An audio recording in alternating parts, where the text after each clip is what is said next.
Semangat pagi anak-anakku sekalian, salam sehat. Ingat, untuk bisa bertatap muka langsung, kita masing-masing menjaga prokes supaya pandemi ini cepat berlalu. Nah, anak-anakku, minggu lalu kita sudah masuk pada tiga tipe gaya seorang pemimpin. Nah, sehubungan dengan itu, orang mengatakan rambut sama hitam, jalan pikiran orang berbeda-beda. Atau rambut sama hitam, hati siapa yang tahu. Nih, gaya pemimpin. Apa yang ada dalam hatinya. Sekali lagi, rambut sama hitam, jalan pikiran orang berbeda-beda. Atau rambut sama hitam, hati siapa yang tahu, nggak ada yang bisa menduga. Artinya seseorang tidak bisa menebak secara pasti apa yang menjadi kemauan atau keinginan orang lain. Nggak bisa kita baca apa yang dalam pikiran orang, apa keinginannya, kecuali dia peramal. Nah, sehubungan dengan ini, tipe gaya pemimpin tadi, seorang ahli ekonomi Abraham Maslow dalam bukunya yang berjudul Motivation and Personality, dia mengatakan orang-orang dapat digerakkan atau dimotivasi jika telah terpenuhi kebutuhan. Jadi orang-orang dalam melakukan kegiatan itu bisa kita motivasi, bisa kita gerakkan, bisa kita semangati jika telah terpenuhi. Yang pertama, seseorang bekerja yang pertama atau melakukan sesuatu, yang pertama sekali yang dia inginkan terpenuhi adalah kebutuhan psikologisnya. Apa itu? Sandang, pangan, papan. Pakaian, makanan, rumah, itu dulu yang pertama. Kok kerja di situ mau ngapain? Supaya aku bisa makan, supaya aku bisa beli pakaian, supaya aku bisa beli rumah. Itu taraf yang pertama sekali kalau seseorang melakukan kegiatan. Sementara kalau taraf ini sudah terpenuhi, maka masuk pada kebutuhan keamanan dan keselamatan. Mulai dia menginginkan rasa aman dan selamat di rumah dan di tempat kerja. Jadi kalau di tempat kerjanya nggak nyaman bekerja, dia biasanya langsung go, angkat kaki. Yang ketiga, kebutuhan sosial. Apa kebutuhan sosial ini? Diterima di lingkungan dia bekerja atau lingkungan bermain, ingin dihargai, perasaan bahwa dirinya dinamis dan mempunyai kesempatan untuk maju, kesempatan untuk ikut berpartisipasi, kesempatan diperlakukan secara adil, itulah kebutuhan sosial.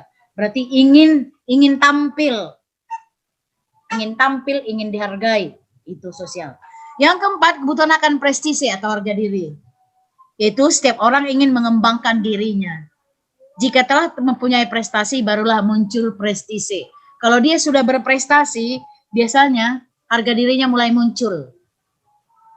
5, kebutuhan aktualisasi diri, yaitu memiliki kesempatan untuk mengembangkan diri dalam bakat dan kemampuan kerja demi mewujudkan cita-cita. Berikan dia kesempatan untuk berkembang. Jangan dikekang. Seorang anak jangan pernah dikatakan ini nggak boleh, ini nggak boleh, ini nggak boleh. Itu mengekang dirinya. Berarti kebutuhan tingkat kelima yaitu aktualisasi diri tidak berkembang.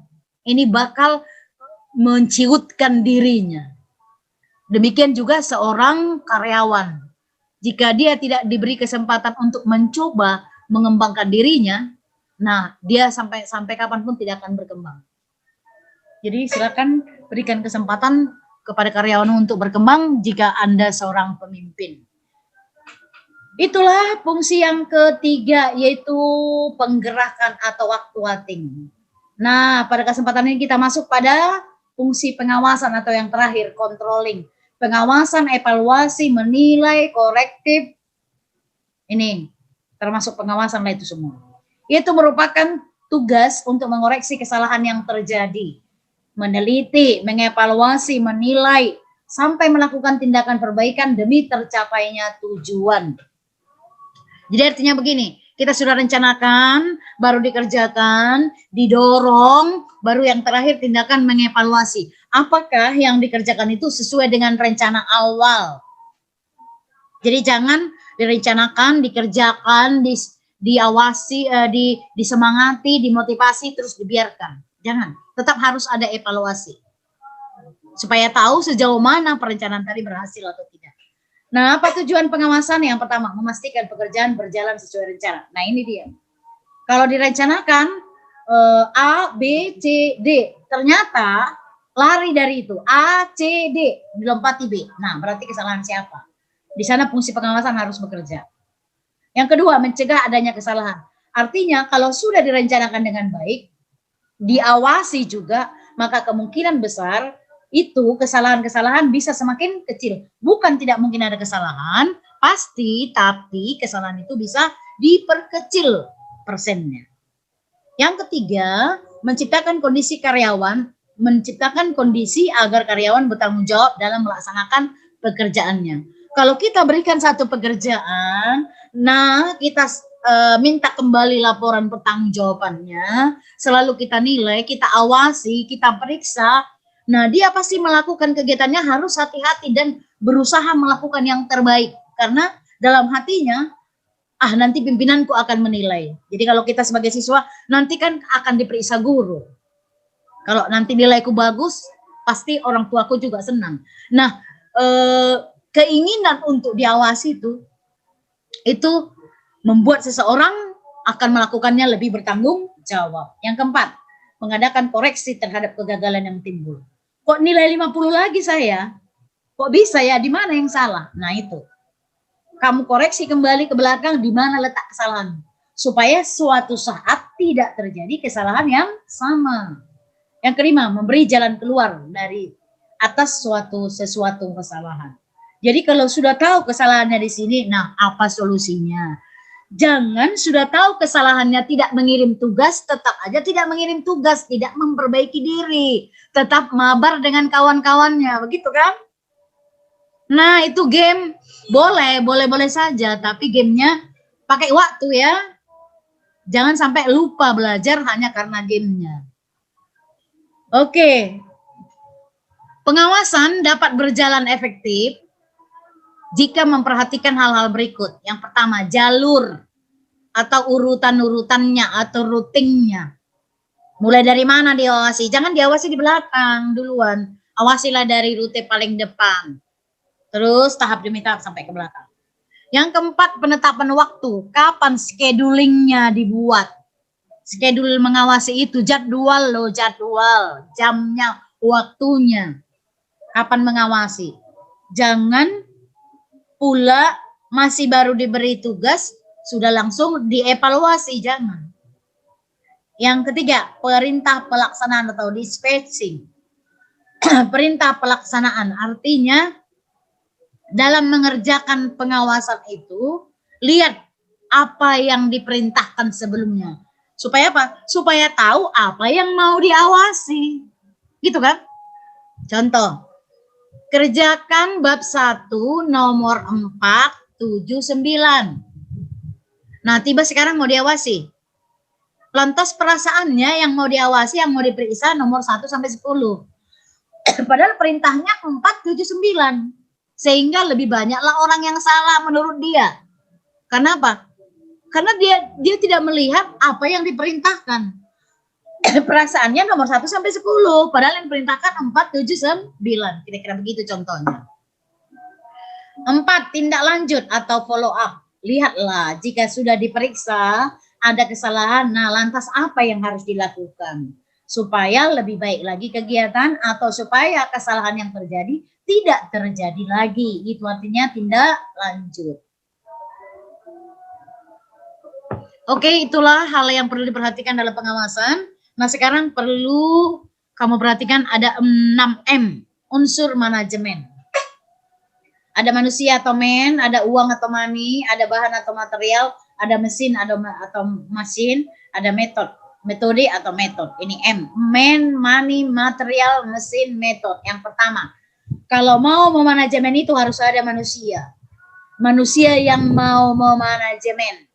Siapa yang mau di manajemen? Manusia juga, atau bahan-bahan, atau peralatan. Jadi itu yang pertama. Yang kedua, uang, money. Udah jelas. Kalau nggak ada uang, ya bagaimana berjalan manajemen? Apa yang mau manajemen kalau uang nggak ada? Yang ketiga, material. Material ini berarti bahannya. Apa yang mau diperiksa? Apa yang mau di manajemen diatur? Misalnya kalau mendirikan bangunan, apa bahan yang mau disiapkan? Koral, pasir, semen, batu bata, dan seterusnya. Kemudian mesin, ya mesin untuk mempercepat kegiatan. Mesin bangunannya mencampur semen dengan pasirnya supaya lebih cepat. Apalagi kegiatan ngecor itu perlu cepat. Yang kelima, metode. Bagaimana caranya? Ini udah pasti. Bagaimana cara tercepat untuk melahap materi ekonomi ini? Ada triknya. Bagaimana cara tercepat untuk mencuci kain? Ada triknya. Bagaimana cara tercepat untuk makan? Ada triknya. Oke. Sekarang kita masuk pada bidang-bidang manajemen. Ada 5. Ada manajemen produksi, ada pemasaran, ada keuangan, ada personalia, ada administrasi atau perkantoran. Nggak usah panjang-panjang kau pikirkan anakku. Ingat aja, manajemen mengatur. Produksi berarti kegiatan menghasilkan, berarti mengatur kegiatan menghasilkan sampai hasilnya dikeluarkan dengan baik. Pemasaran berarti menyampaikan barang dari tangan produsen ke tangan konsumen. Berarti mengatur bagaimana supaya penyampaian barang itu dari produsen sampai ke tangan konsumen dengan baik. Manajemen keuangan, uang masuk, uang keluar, manfaatnya, dari mana sumbernya, kemana mau digunakan, nah itu diaturlah dengan baik. Kalau soal mengatur keuangan ini tanya aja mami ya, so pasti nilai 100. 4, manajemen personal ya, orang, berarti ini pegawai, karyawan. Bagaimana mengatur karyawan itu? Tamatan sekolah mana yang mau dipakai? Keterampilan apa yang mau diinginkan? Bagaimana penggajiannya? Bagaimana memotivasi karyawan ini dan seterusnya. Manajemen administrasi atau perkantoran.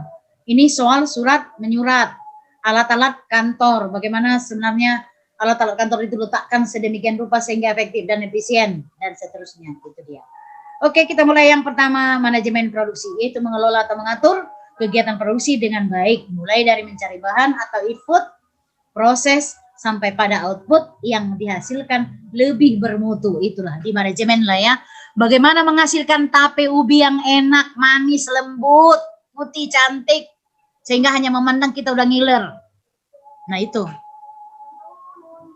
Bagaimana memasak nasi goreng itu supaya orang bukan hanya memandangnya selera, tapi begitu masuk ke lidah, ujung lidah aja, langsung Nah bagaimana memproduksi nasi goreng yang enak. Untuk manajemen produksi ini ada beberapa pertimbangan merancang produksi. Yang pertama, perancangan sistem produksi meliputi rancangan produk atau jasa. Teknologi apa yang dipakai untuk merancangnya, membuat barang itu. Yang kedua, volume produksi, banyaknya yang dihasilkan. Berapa banyak yang dihasilkan? Jangan terlalu banyak. Nanti kalau terlalu banyak, nggak pas habis dipasarkan, rugi. Terlalu sedikit, jangan juga. Nanti kecewa pelanggan. Nah itu kan. Yang ketiga, proses produksi. Perlukah dukungan teknologi baru? Zaman sekarang ini gilingan cabai, ulek-ulekan cabai yang dulu nggak laku lagi. Kenapa? Karena ada teknologi baru sekarang dengan blender. Tinggal cokkan ke listrik, 2 menit selesai. 4, lokasi dan tata letak. Maksudnya didesain sedemikian rupa, misalnya dekat sumber air. Sumber air sudah dekat. Nah, kenapa? Air kan merupakan hal yang sangat spesifik dalam kehidupan. Jadi airnya harus dekat. Kemudian dekat juga dengan pom bensin. Supaya apa? Dalam kegiatan itu kan diperlukan bensin untuk kereta, untuk mesin mobil, untuk mesin di pabrik itu sendiri. Maka supaya gampang mendapatkan BBM tadi, maka diusahakanlah jangan sampai berpuluh kilometer dari pom bensin. Kemudian rancangan pekerjaan, dicarilah cara yang terbaik untuk melaksanakan pekerjaan tersebut. Bagaimana cara mengolah tape itu dengan baik supaya tercipta tape yang warnanya putih, lembut, rasanya manis, lengkap, komplit. Jangan seperti Mami ya. Kalau buat tape ubi jarang sekali berhasil. Terkadang warnanya lah kehitam-hitaman. Atau terkadang nggak manis lah. Oke, kalau tadi perancangan, sekarang pengendalian. Pengendalian sistem produksi. Ada dua masalah utama manajemen operasi, yaitu mutu dan persediaan. Yang pertama, pengendalian mutu. Perusahaan harus dapat menjaga supaya mutu barang tetap terjamin. Dapat dilakukan dengan memperhatikan hal-hal berikut. Pertama, perhatikan mutu bahan bakunya, inputnya. Membuat tape itu tidak boleh anakku ubi yang sudah tua. Harus yang ubi kayu yang 5 bulan. Kenapa? Nggak jadi dia. Maka ini perhatikan. Yang kedua, teknologinya lebih bermutu. Iyalah. Janganlah dikupas lagi pakai pisau dapur. Karena ada alat pengupas yang lebih cepat, lebih efektif, lebih efisien. Kemudian yang ketiga, penetapan tanggal kadaluarsa. Untuk tape kayaknya 2 hari masih tahan lah, 3 hari. Tapi untuk barang-barang tertentu, susu, jajanan itu wajib pakai tanggal kadaluarsa. Supaya konsumen tahu. Pengepakan bermutu dan menarik. Pengepakan maksudnya pembungkusan. Buatlah bermutu dan menarik. Lihatlah sekarang. Bungkus permen aja macam-macam. Ada seperti bantal guling. Ada seperti bantal papan. Dan seterusnya. Dan bentuk-bentuk permen itu pun macam-macam dibuat supaya menarik. Yang kedua, manajemen persediaannya. Berhasil tidaknya perusahaan menjual barang tergantung pada ada tidaknya persediaan. Stok maksudnya. Karena itu, stok persediaan dalam jumlah yang cukup. Stok ini anakku, stok persediaan dalam jumlah yang cukup dengan menggunakan perhitungan siapkan ya. Siapkan persediaan dalam jumlah yang cukup dengan menggunakan perhitungan jumlah persediaan yang efisien, mengontrol persediaan dengan ketat, dan permodalan dengan tepat. Nah itu dia. Artinya, jangan sampai bahan tadi menumpuk. Dan juga jangan sampai berkurang. Nah, bagaimana mengontrol ini? Ada orang yang khusus dalam manajemen produksi tadi. Oke, sekarang masuk kepada manajemen pemasaran. Setelah dibuat, baru dipasarkan. Oleh Philip Kotler, pemasaran katanya sebagai proses sosial dan manajerial di mana seseorang atau kelompok memperoleh apa yang mereka butuhkan dan inginkan melalui penciptaan dan pertukaran produk dan nilai. Ingat aja manajemen pemasaran seperti yang Mami katakan tadi, penyampaian barang dari tangan konsumen, dari tangan produsen ke tangan konsumen dengan baik. Terkadang seperti yang sekarang COD, antar ke tempat, bayar di tempat. Jadi konsumen digampangkan, dimudahkan untuk mendapatkan barangnya. Jadi ntar lagi kemungkinan besar toko tutup. Karena apa? Belanja online lebih banyak. Hal yang perlu diperhatikan dalam manajemen pemasaran. Pertama, riset pasar. Riset artinya penelitian. Lihat dulu ke pasar, barang apa yang dibutuhkan konsumen sekarang. Baru dibuat. Supaya ketika sudah dibuat, langsung laku dipasarkan. Dilakukan dan sedapat mungkin jangan sampai terjadi kesalahan dalam mengambil kesimpulan. Contoh, riset pasar untuk pasar persaingan monopoli akan berbeda dengan riset pasar untuk persaingan pasar sempurna. Itu maksudnya tadi. Lihatlah di masing-masing pasar itu, di pasar Sakti beda konsumennya, di pajak Hongkong beda, di pasar Impres beda, di pajak Gambir beda. Supaya jangan salah meneliti, begitu maksudnya. Kalau di pajak Hongkong, jangan kau cari barang yang murah di sana, karena itu namanya juga pajak orang kaya. Kalau mau cari barang yang murah, cari ke pasar Impres, gitu kira-kira. Yang B, segmentasi, targeting, dan positioning. Segmentasi, segmen, batas. Proses identifikasi kelompok konsumen homogen yang akan dilayani perusahaan. Ada konsumen tertentu, batas-batas konsumennya yang menggunakan barang tersebut. Misalnya, Entrasol Gold itu untuk orang tua yang berumur 50 tahun ke atas. Adakah Entrasol yang lain? Ada, Entrasol aktif. Itu berarti untuk remaja, dewasa. Belum orang tua 50 tahun ke atas. Targeting konsumen yang menyukai barang tertentu. Barang yang seperti ini di mana sukanya? Mungkin di Medan orang nggak suka barang A, tapi di tebing suka barang A. Nah, berarti pasarkan ke tebing, jangan tunggu di Medan. Gitu. Kemudian positioning, memposisikan sesuai kebutuhan konsumen, misalnya kursi roda.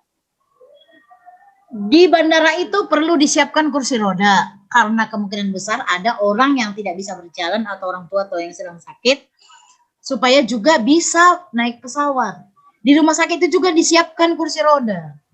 Di sekolah nggak ada yang perlu dikasih kursi roda, kira-kira begitu maksudnya. Kemudian C, bauran pemasaran atau marketing mix, yaitu dengan 4M, 4P. Pertama, produk, mutu barang, kemudahan menggunakan barang, sehingga penawaran barang tepat sasaran, mutu barangnya. Misalnya, janganlah dijual barangnya sudah busuk. Masih bagus, Bu, masih. Tapi ternyata di luar bagus, di dalam busuk. Jangan kita bohongi konsumen. Karena sekali konsumen itu merasa dibohongi, lain kali dia nggak akan lagi mau membelinya. Berarti kita sudah kehilangan langganan. Kemudian kedua, price. Harus mempertimbangkan daya beli konsumen. Kalau kamu jual harga goreng 2001, pasti di tempat ini tidak akan laku. Tapi di tempat tertentu 5001 laku. Di Kepulauan Riau goreng pisang 1 biji 5.000, laku. Kenapa? Di sana banyak uang. Di tebing tinggi kau jual 2001, nggak laku. Jadi 2000 berapa? 3 baru laku. Itu konsumen tebing. Perhatikan harganya ya. Yang berikut, promosi atau promotion. Memperkenalkan barang kepada konsumen lewat media cetak atau elektronik. Ya, iklan. Kita nonton YouTube ada iklan. Iklan apa? Iklan barang. Supaya apa? Supaya barang itu makin dikenal orang.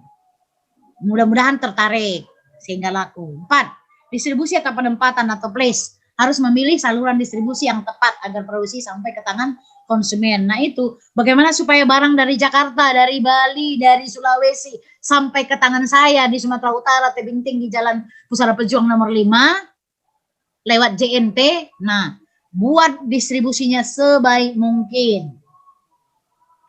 Oke, itulah 4P. Sekarang kepuasan pelanggan. Kepuasan pelanggan ini merupakan kebutuhan yang harus dipenuhi. Artinya jangan pernah kecewakan pelanggan. Sekali pelangganmu kecewa dan seterusnya akan goodbye. Tak akan mau lagi dia beli sama kamu. Ada prinsip pembeli. Ada prinsip pembeli adalah raja. Berarti raja harus dilayani dengan baik dengan segala macam kriterianya. Seperti perhatikan mutu barangnya, kemudahan mendapatkan barangnya, pelayanan purna jualnya. Purna setelah kau jual barang itu tetap juga layani dia menggunakan barang itu. Beritahu, Bu, nanti kalau misalnya mencuci, jangan dijemur di panas ya, Bu ya. Jemur aja di kamar mandi. Itu sudah dipakai beberapa bulan, tetap harus didampingi. Nah, pelanggan akan puas. Kalau pelanggan ini puas, maka nanti akan diceritakan kepada orang lain, dan orang lain mudah-mudahan tertarik membelinya. Kan berarti perusahaannya juga yang maju. Oke, aku Mami kira sampai di situ. Semua kita bisa menjadi manajer-manajer yang baik kelak setelah mempelajari manajemen ini. Paling tidak kamu bisa memanajemen dirimu. Dalam dirimu apa yang bisa kamu manajemen? Waktu, keinginanmu, manajemen uangmu, manajemen kesehatanmu, manajemen HP-mu. Jangan karena kau tidak bisa memanajemen HP-mu, maka tugas yang 3 biji ini, yang 3 biji Mami kasih ini nggak bisa kau kerjakan dengan tepat waktu. Mohon ya, jangan hanya dipelajari manajemen ini, tapi pelan-pelan kau terapkan dalam hidupmu. Oke, kita lihat tugas kita. Tuliskan pendapat Abraham Maslow dalam bukunya yang berjudul Motivation and Personality yang mengatakan orang dapat digerakkan jika telah terpenuhi kebutuhan-kebutuhannya. Ada 5 tadi ya. Yang kedua, jelaskan apa yang dimaksud dengan pengawasan atau controlling. Awas, hati-hati jangan salah bilang. Dan apa pula tujuan pengawasannya. Yang ketiga, jelaskan 5 bidang manajemen. Mulai dari bidang manajemen produksi, pemasaran, keuangan, personalia, dan perkantoran. Yang 5 dijelaskan. Oke nakku, sampai di sini pertemuan kita. Semoga kita tetap sehat, bertemu di minggu yang akan datang. Ingat, prokes tetap dijaga.